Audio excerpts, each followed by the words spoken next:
Welcome everybody to Whiskey's for Drinking and Water is for Fighting.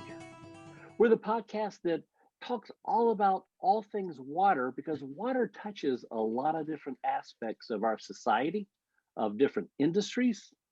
And we've got the virtual roundtable here today to talk around a topic. And so right now, Darren, kick us off. Tell us who you are and where you are. Hey, good morning. Darren Smith here in Laramie, Wyoming. I'm Encore Green's Chief Technology Officer and also head of ESG opportunities. Hey, Jeff, John Robitaille, CEO, Encore Green, Director, Carbon Asset Network, coming to you from windy Casper, Wyoming today. Hey, Jeff, this is Marvin Nash. I'm the Senior Advisor for Encore Green Environmental, one of the co-owners along with my wife, Darlene Nash. And I'm in the beautiful capital of the great state of Wyoming from Cheyenne today.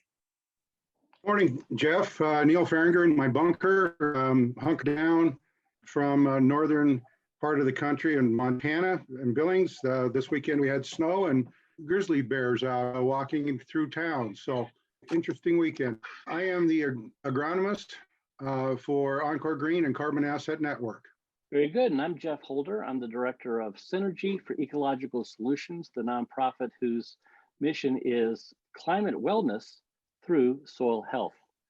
And what we're going to kind of chat about today is really a term that is everybody's talking about it. The term is making headlines and everyone's kicking around talking about it. But, you know, a lot of times it really hasn't been defined. We haven't really understood what the term regenerative agriculture means. So today we're just going to explore what the heck is that? What do we mean by that? And why would it be something that we collectively would want to do?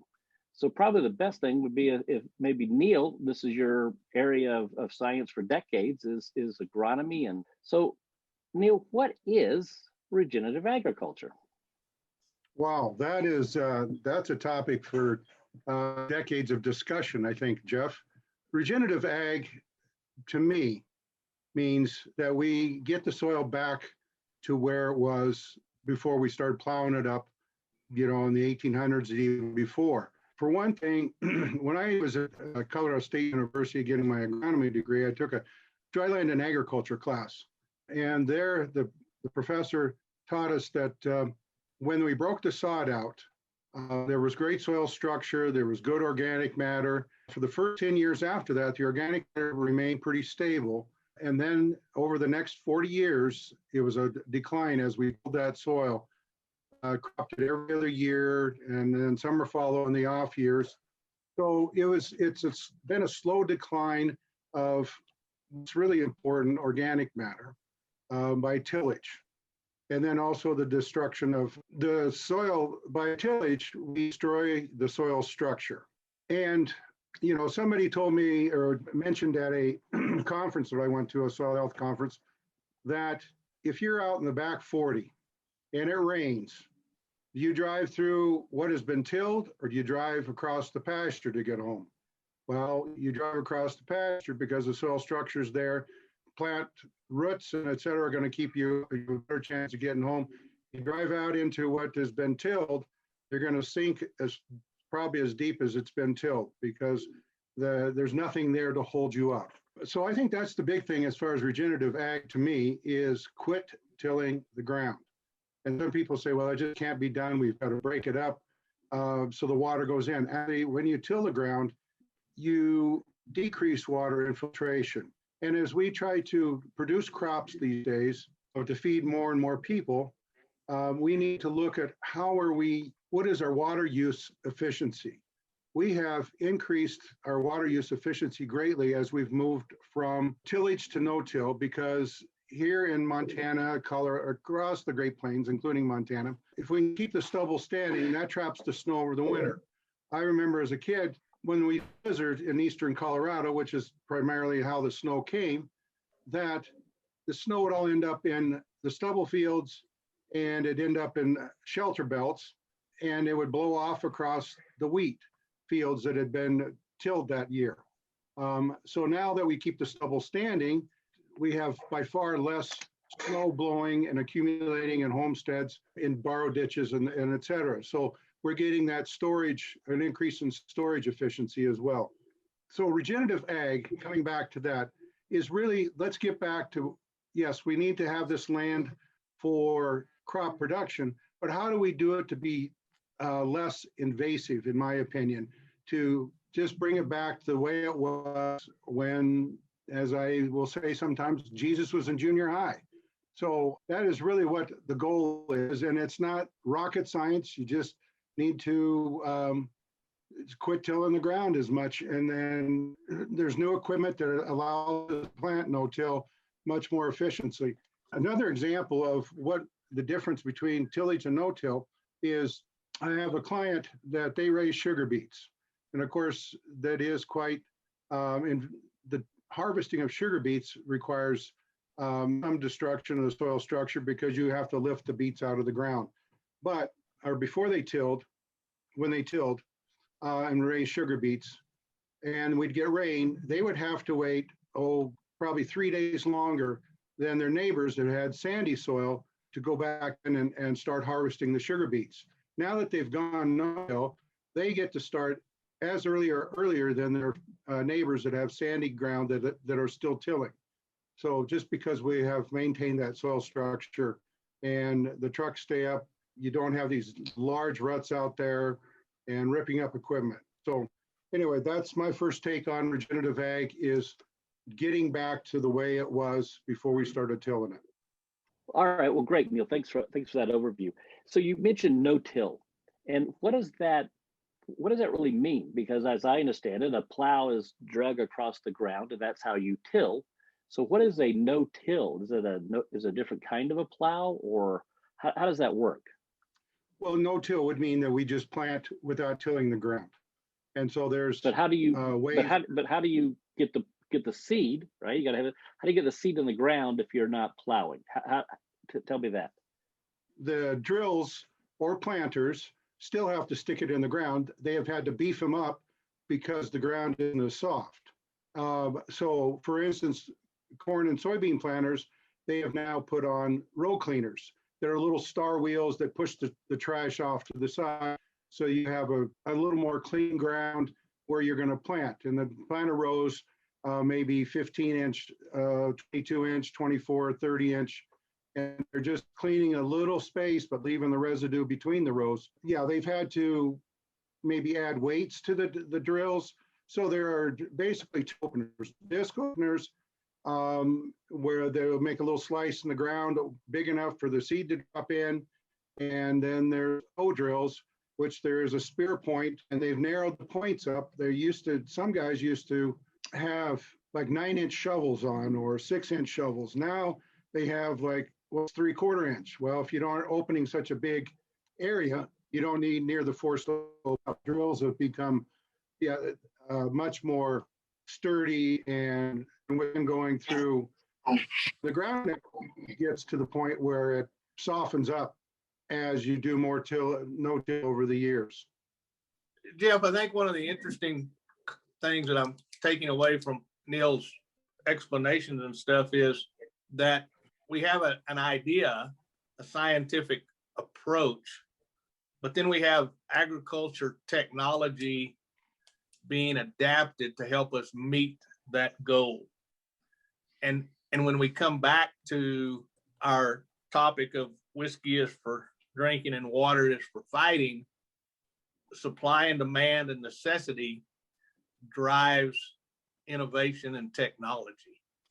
And Neal's referring to a lot of regenerative concepts on agriculture, plowed ground, or consumable crops and those kind of things. And I think it'd be interesting, John being the range management guy, it would be interesting, I think, to get John's take on what is regenerative agriculture from the grasslands approach and that concept. If you go back to the 1800s, when the buffalo were out, the range looked a lot different, and the reason is because these giant herds would come in and they would move from place to place. And when they did so, their hooves chewed up the hard ground.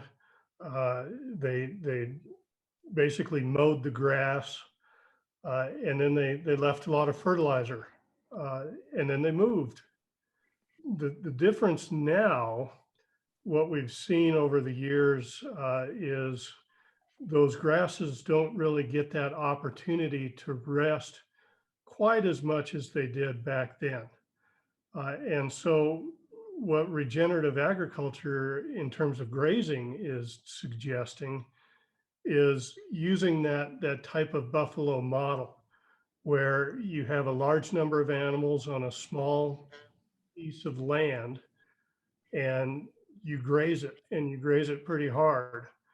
And you do it in just a day or two, and then you move them, an acre over, and you do it again, and so on and so on and so on. But then you leave that, say we'll leave that first plot for a year. We won't graze it for a year. Well, then we come back and we do it again. And it's that type of model that we're seeing. There was a guy back in the 60s, Alan Savory was his name, and he studied Africa animals and the range in Africa and drew a lot of conclusions. And he came up with an idea called holistic resource management, which is very similar to the term regenerative agriculture that we're seeing today in terms of grazing.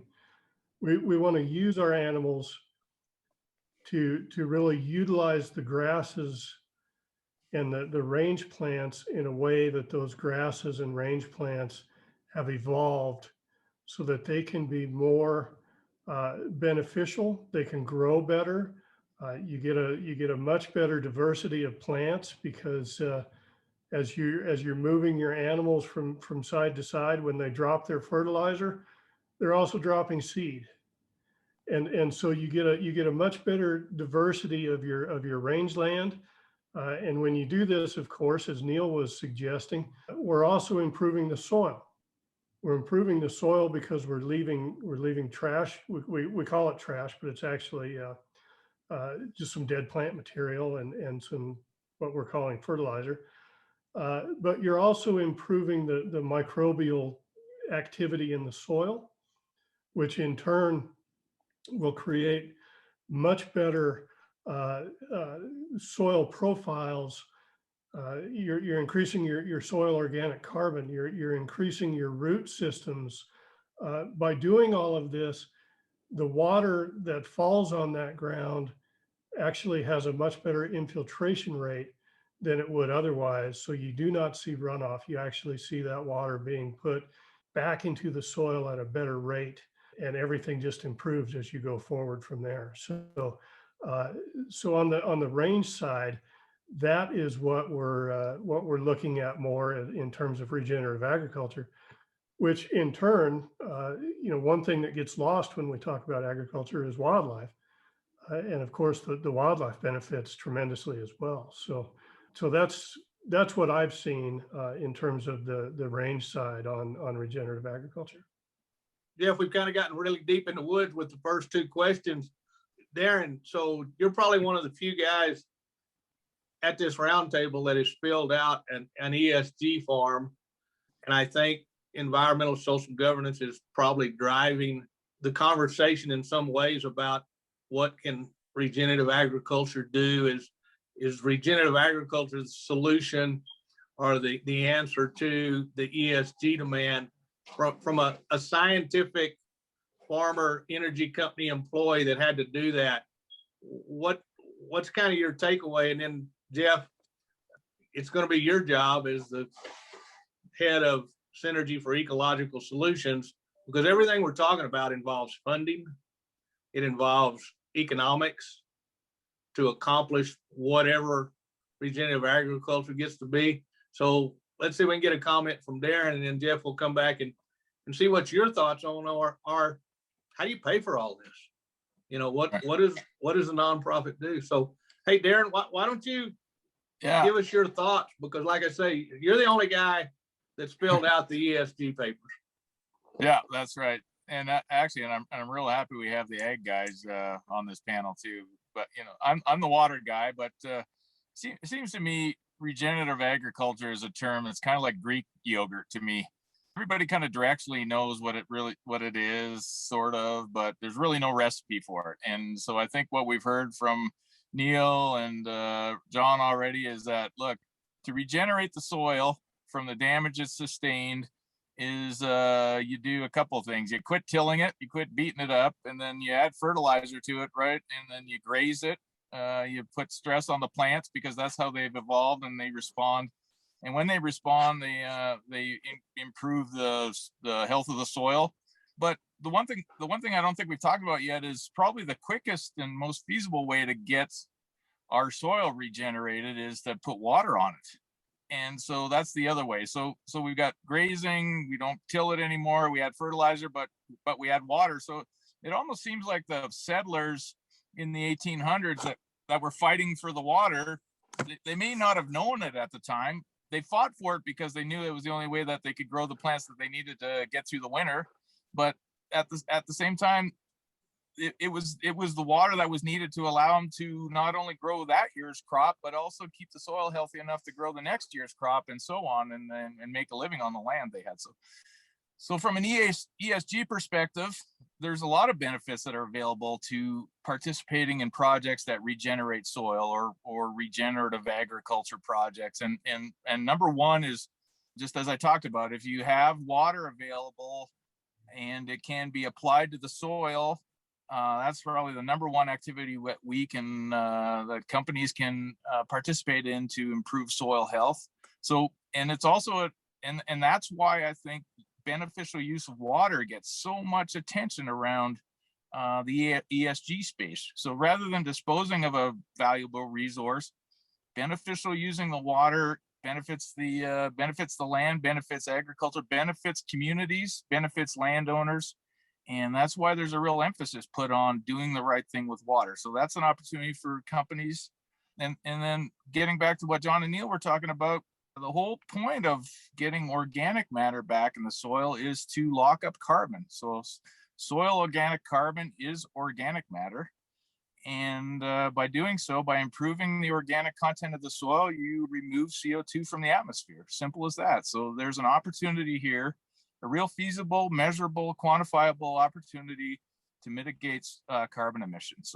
So those are probably those are three of the big ones, Marvin. There's beneficial use of water, there's landowner relations, and there's carbon mitigation. And those are the three big opportunities around regenerative agriculture in the ESG space. So Jeff, I've kind of redirected the leadership process here, but I'm going to come to you because you're the only guy on the panel that probably has, other than maybe selling some candy bars for the baseball team or some raffle tickets for the kids' concert or whatever, you have specifically worked in fundraising in the nonprofit realm. And all this stuff we're talking about, it's all warm and fuzzy and it really looks good. But you're the California transplant kid from Georgia. How do we message the importance of something that we really can't totally define? It has this broad base of regenerative agriculture. How do we move past waiting on the federal government to issue grants and those kind of things? How do we send that message so that somebody that, as you always say, their definition of climate change is sorting the trash and eating vegan and going to a protest? There's an urgency, obviously, from what we're all talking about. How do you get that message out, and what does that message look like? Because that's 90% of the battle. We know agriculture can create the technology. We know from John's side on rangeland management that we can graze different, we can take steps. We know from Darren's side that industry is saying, hey, we need to look at this. It helps with this, our ESG. But how do we make it happen? And that's my question to you, Jeff. How you're the communications guy for this organization, and so we know that whiskey's for drinking, water's for fighting. Somewhere we got to have a call to action. How does that come about?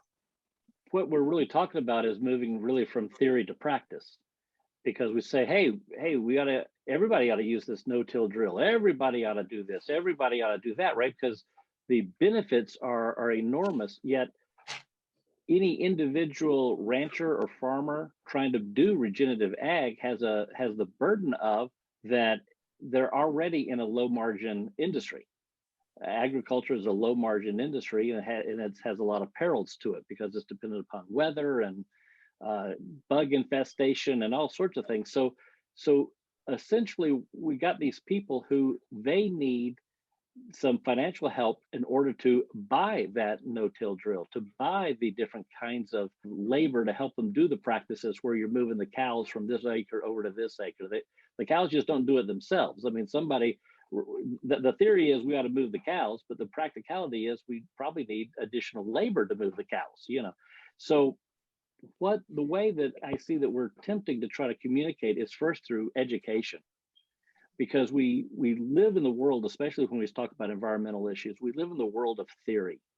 And it's a lot of, hey, we ought to do this, we ought to do that. Oftentimes, what we're really saying is they ought to do this, and they ought to do that. They ought to do regenerative agriculture. They shouldn't till. So what we're trying to do at the nonprofit is say, that's what they need to do because they're the people who are managing and working the land. But we, collectively, everybody else can participate, can be a part of regenerative agriculture, essentially through donating to Synergy for Ecological Solutions, because then that's granted with a lot of oversight to the individual ranchers and farmers so that they can do the good work that we can't do. We don't manage land. I'm speaking for myself. I don't manage land. I look out, I see my backyard. That's all I got, right? And what we're trying to do is to first educate people on exactly what is going on. And also a lot of people don't have, the second point of education really is people don't understand the connection between soil health and cleaning up our air. Those seem like two diverse ideas, right?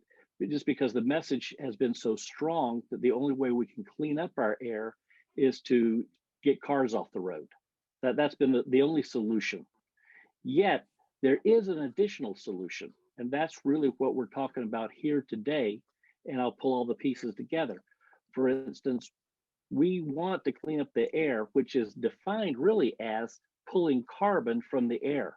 And nature has a way to do this, and it's through all these things we've been talking about.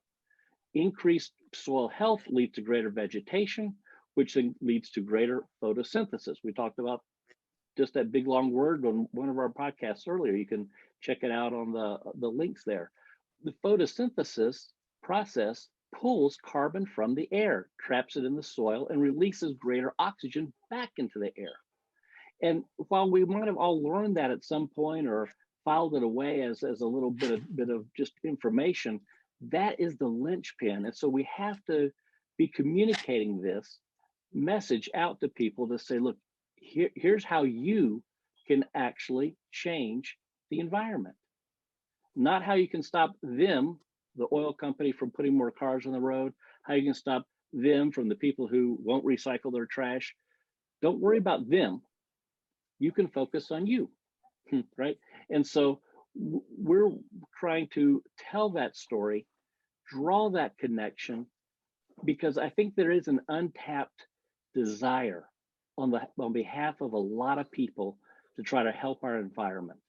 They've read the articles, they see it on social media, they hear the talking heads talk about it. Everything these days is kind of blamed on climate change, right? If you have a bad day, it's because of climate change, right? But climate change feels impossible to change. And I think sometimes there's been that's kind of part of the story on purpose, so that then you just keep buying the narrative that says you can't change anything. That's why fossil fuels have to stop. But what we're saying is we're not worried about that. Whatever they want to do, we're doing this. We're actually going to take responsibility, and all these shoulds and all these, hey, it would be great if we're going to say it would be great if I, funded some of this regenerative ag to get it up and going. We have a program called U360, and you can go on the website based upon the links in the podcast, you'll see them there, and you can be a part of U360. What it does is you donate money. The money, and we have it set up on a program. We call it 360 because that's $30 times 12 months, right? 360. It's what you do, YOU, what you do, 360. And you get the money is donated by you guys into the nonprofit. The nonprofit works with a group called Carbon Asset Network, and that's a network of people who manage land, whether that's ranchers, farmers, people who manage golf courses, any kind of open land. It could just be for conservation. And we want to then increase the amount of carbon trapped in all this land. So when you donate, it goes into the nonprofit. The nonprofit grants it to this network of people who manage land. We call them land stewards, right? And the land stewards then take the money and do all these things we've been talking about. That they get different equipment, they get different labor, they get different fencing, they get different, there's so many different things they can do in order to improve soil health. And we got that connection. Soil health ends up meaning we clean up our air quality. So that's what the land stewards do. And so really, to answer your question directly, Marvin, is that everyone can then become what we call a change agent. We want to change things. We want to make something happen. And there's a frustration that no matter what we do, we can't seem to make it happen. But you can by being a change agent with U360. And those links are all right there in the podcast description. You can check us out. So that's what individuals can do. But businesses have the exact same opportunity, because they can also be contributing to change the acreage to improve the soil health, leading to carbon change. And so that ties in what Darren's talking about. That corporations want to be able to say, hey, look, we do really great ESG things, environment stewardship governance. We're really good citizens as our corporation. Well, if you're a good citizen, that's awesome. Come, let's clean up the air together. So they can also donate. And it doesn't have to be $30 a month. Maybe they can afford more than $30 a month. Maybe they can do a lot more than just 1 acre all year long. So that's what the opportunities are. Wow. So we Jeff and I, when we started a long time ago, we always talked about a 5-headed dragon or a 6-headed dragon. And in the beginning, it felt like we'd get one head cut off or get it from blowing fire, and we'd get 2 or 3 done, and then all of a sudden 3 or 4 more heads would pop up. I think we've taken the lid off of a can of worms. We may not get the lid back on. So we've talked about soil health, agriculture, agronomy, relationship to regenerative agriculture. We've talked about land management, range management in relationship to regenerative agriculture. We've talked about scientific ESG compatibilities in relationship to regenerative agriculture. We've heard from Jeff talking about fundraising and fiduciary financial injections to help what regenerative agriculture is. Let's circle back and just in a few words, because we're going to run out of time here, but in a few words, Neal, is regenerative agriculture a real solution that can be put to use and implemented to help what we're doing with soil health and climate wellness? Well, it absolutely is. Everybody's focused on climate wellness, but we've got to protect the earth as well. Fields that were tilled this last fall, when we had 100-mile-an-hour winds across the plains here in Montana and elsewhere, they blew the tilled fields. The ones that are tilled, they held their soil. And so it's the big picture is what we've got to put together is if we do regenerative ag or get back to the way it was, like John said about the buffalo, that we do intensive grazing and mob grazing is what they term it as, and then getting the water in the ground better, just keeping the dirt from blowing away. Because, we were talking about organic matter. Organic matter is critical to the life of soil because it holds, it probably holds 3 times the nutrients of the better clays. And sand holds very little nutrients. is the lifeblood of the soil, is that organic matter. And then the result of increasing organic matter is that we're capturing carbon into the soil. So it is the big picture of what we've got to do to reverse some of these things. Wow. Okay, John, same question to you. Is it doable, and can we make it happen? And is it necessary? Yes to all three. Yes, it's doable. It's manageable. It is much more labor intensive. There's no question about it. But yes, when we look at we go down the store and we buy potting soil to put our little flowers in, that dark, rich, smelly soil is what we're looking for. And we can achieve that, but it is going to be much more labor intensive. And I believe that's where Synergy for Ecological Solutions can come in and help with those labor costs. But yes, it is achievable. And in my mind, to conserve the water and to increase and keep our cattle on the ground, yes, this is absolutely necessary. Wow. Okay, Darren. So Yep. You're the guy that has filled out the paperwork. You know what the forms look like. The question to you is regenerative agriculture just a panacea to help fill out some forms? Or do you think the industries over time will understand the real importance of it and will start not only putting it on the paperwork, but putting it into action?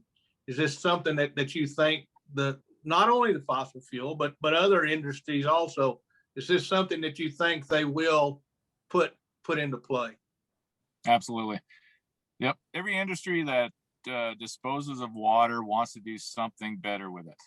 And there's not a landowner around that would probably refuse fresh water to be given to them to improve their operation. So 2 ingredients are there, Marvin, no question. And, I think before long, beneficial use of water for regenerative agriculture is going to become as common as Greek yogurt.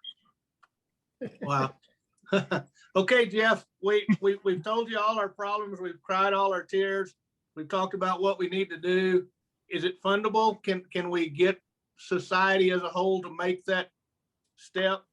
Because, a lot of people think that the agriculture people have all this land and they're filthy rich and they can just, pay for whatever.